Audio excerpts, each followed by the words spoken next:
Welcome back, I'm Tedward, and welcome to my driveway, which apparently we only allow hatchbacks because this 2024 Nissan Leaf was just dropped off. And look, man, this is not the dream car, this is not my dream electric car, but I've always wondered what it was like to live with one and drive one, because this is the first mainstream electric car that really changed everyone's perception of like what could be done. And the second generation, it's a little quirky looking, but it's not so outrageous that it's screaming at you that, look at me, I'm an electric vehicle.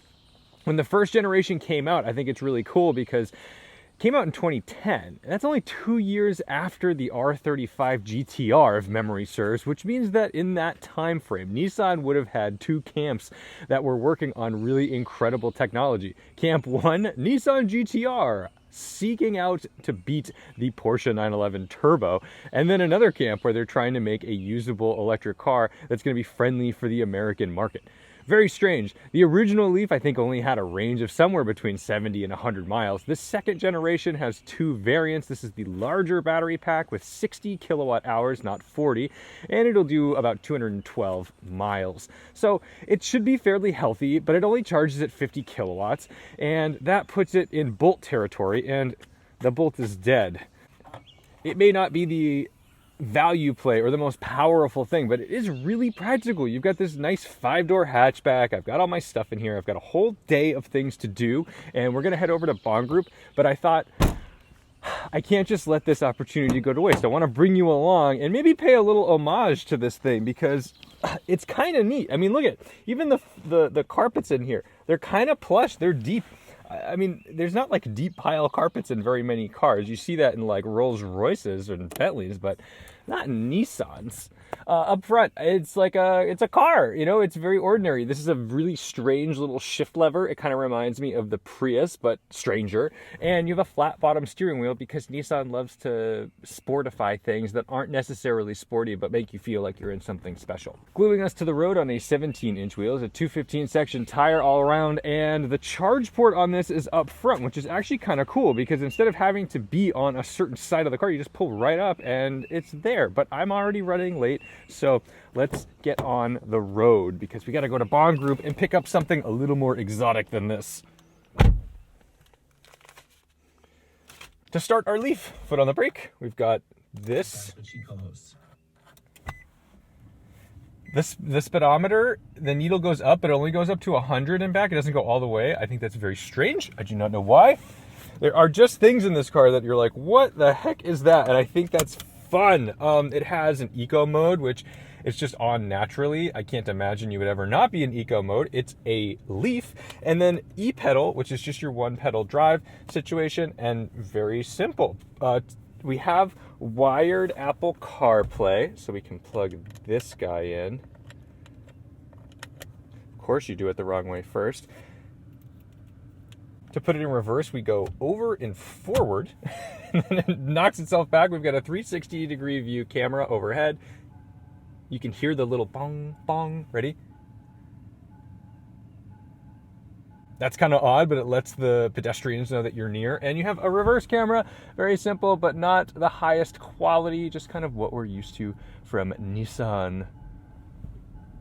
Without the one pedal driving, it lets you coast. With the one pedal driving, it gives you some pretty aggressive regen. To put into drive, over and down, once you get used to that, very, very, very simple. This is why I never leave in the morning, because there's traffic. I don't like traffic. I do my best to avoid traffic, but I'm kind of relaxed in my Leaf. That guy's cranking, so I don't want to get hit by a GMC Yukon.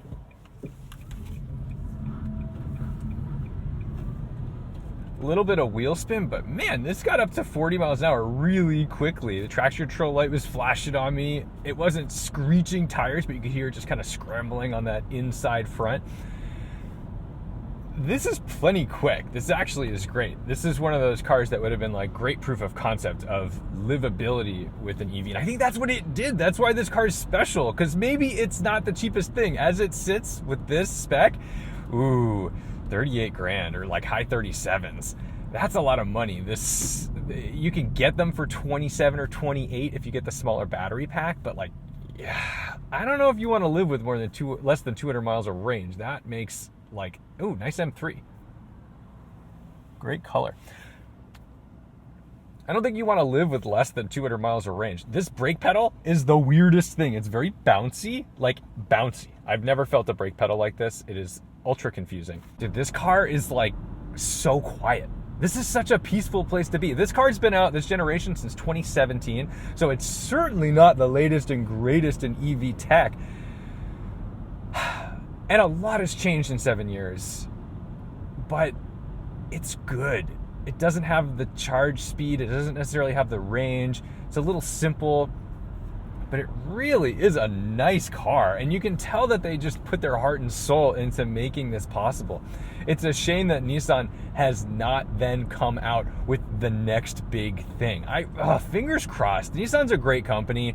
They think they're just in a little bit of a rut. They're doing all right. They're making sales. They're selling cars, but a lot of stuff is just based on old stuff. In fact, this generation of Leaf is pretty much based on the old generation of Leaf, which was the first generation of Leaf. So if we really think about it, we're kind of driving tech from 2010 or even earlier when they were developing it. And it feels good. It feels modern. It feels appropriate. Like, I do not feel like I'm in an old EV. In fact, it's like nicely built. There's no rattles or anything. This is like a great thing to live with. This RAV4 in front of me has just been driving for miles with the brake lights on. So they're just like resting a foot on the old brake. Make sure you get that fluid boiling so when you do need them, pedal goes straight to the floor.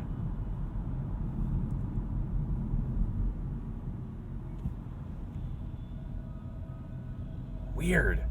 How do people drive? How do people get where they need to go? Their driving skills are so frightening. Yep, almost. Oh my goodness. Now he's just running a red light. He just straight up ran a red light, and he's going down a one-way the wrong direction. What is happening? What have I witnessed?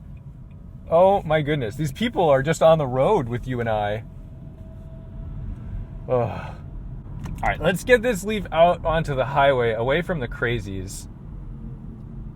Who am I kidding? Everyone's crazy. Instant torque.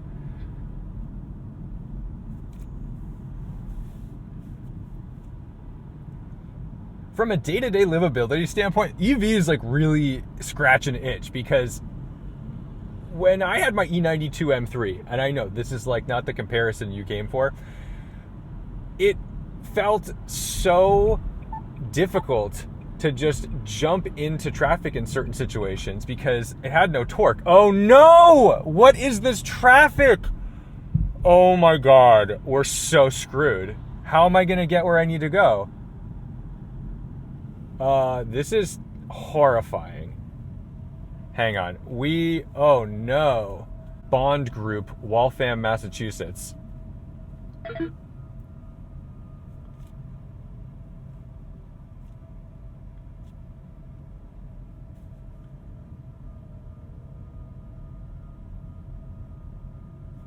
Oh, there's a crash? Okay. All right. Well, I'm not saying that's good. I'm just saying it means this isn't Memorial Day traffic starting at 9:30 a.m. on Friday. Holy cow. All right, so we must be really close to this crash then. We'll be through this in a second. And, this is the thing. I can swim through traffic, and I don't mean like New York City no hezzy swimming, if you know what that means. I'm sorry. If you don't, just keep it that way. But there's just torque, and you can just zip your way around things. All right, so I'm going to move out of this guy's way because we've got highway assistance. Dude, you got to move over a little bit for the guy behind you. Don't worry about anybody but yourself. Oh, my goodness.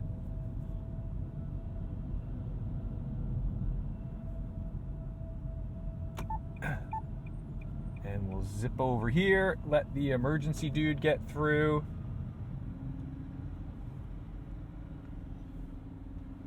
Yeah, I got a thumbs up from that fella. See, that's the thing. The person holding him up was a school bus driver. A school bus driver, that's a person who drives children. And I see the craziest stuff from them. It's bananas. I just can't fathom how everyone gets their driver's licenses in America. I very much prefer bumper-to-bumper traffic in an electric vehicle. It's relaxing. I'm not really wasting that much fuel. This is where this is efficient too. So I'm not sitting here watching my MPGs go down in my Lexus GX while I keep revving the thing out to get going again and again and again. It's kind of like, well, we're just chilling. We're going to use a little bit of electricity. There's no wind resistance. This is why city driving in these cars is just beautiful. If you don't need like the enthusiastic driving experience of an ICE engine, and you live in a place where you do need to get around a little bit, but you have a place to charge, like EVs are so practical for that. I know you don't want to hear this, but when there's a lane closure, late merging is more efficient for the greater good. I'm not blowing up the right lane. It's just use available lanes until you have to zipper merge into where you got to go. But let's see how this is. Hopefully everyone's okay. I hate to see a crash, especially like in the morning. Like that's someone commuting to work or something and just having a bad day. That's no good. There we go. We'll let this fella in. Come on, you got this.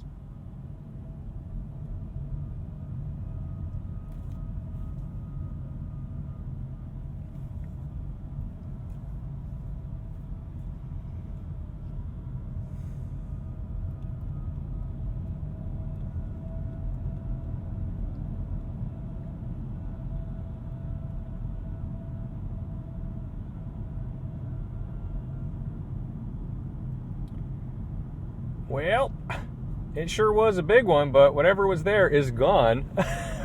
Oh my God. Look at this. There must have been a big rig that did some damage over here. Jeez. Okay. Well, anticlimactic. So, highway. Now we can get up to speed. 65 miles an hour in the Leaf. I mean, this is just a happy car. I'm kind of impressed. Got to keep my foot in the throttle quite a bit. On cruise control, this actually has like an active lane assist. So it's monitoring the lanes. You can see that. You're supposed to hold the wheel, but just for the example of it moving around a little bit and then barking at me, I'll show you not holding the wheel. See, warning, you got to do the thing, and we're back. But it is just kind of maintaining my lane. This is something that my Honda does. This is something that the Sentra did not do. Pretty good tech, guys. See, you do get some little treats in these cars. Here it comes, the American competitor to the Nissan Leaf, the Chevy Bolt. It's so funny how these cars... 495 road construction. It's not happy about something. It's always telling me things, but there's the Bolt EV.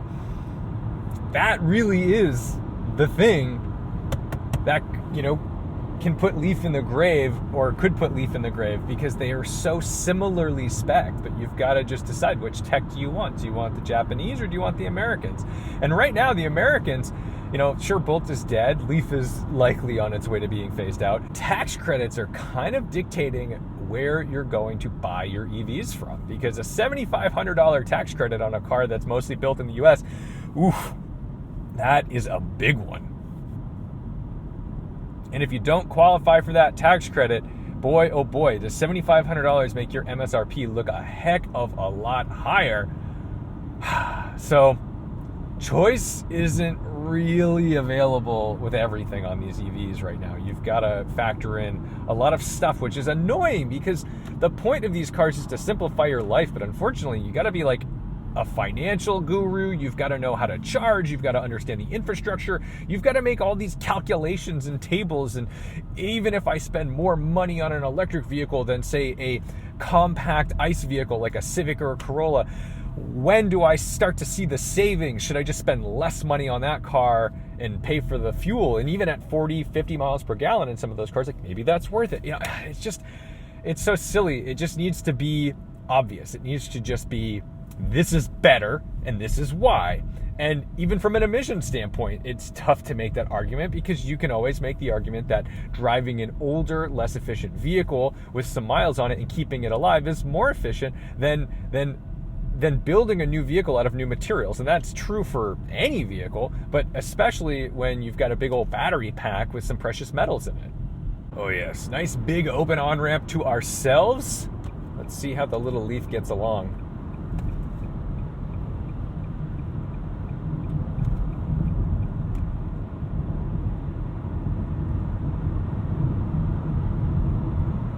Not bad. We can't cane it too hard because we're in a bit of a construction zone. There's Jersey barriers. It'd block us up if anything went really wrong, but you know, you want to be respectful of the fellas who are putting themselves out there on the highways to get us a new, more streamlined cloverleaf, thankfully, because this is like, that's like really bad. You've got to really bury your foot in this throttle to get anything out of it, though. It's very eco-tuned, and I am in eco mode, so that's probably why.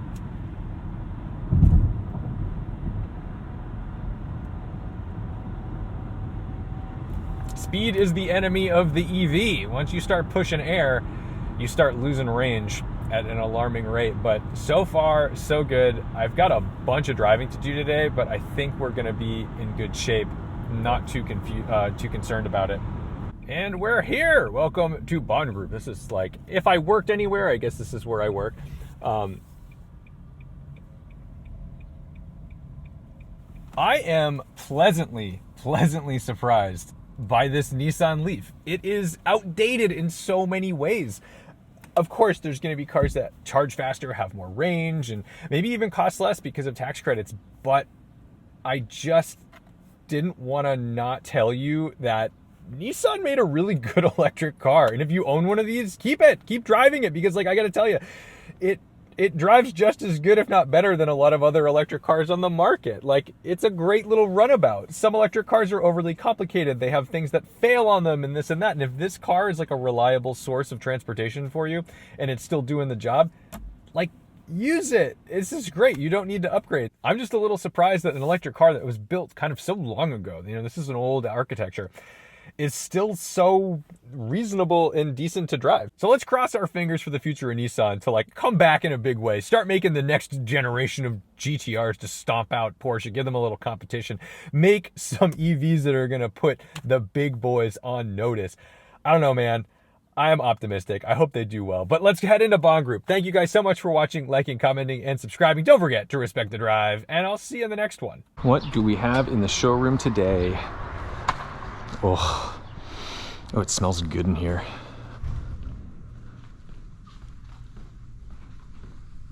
Casual. Ooh. We doing it? We doing a GT3 RS today? Yes.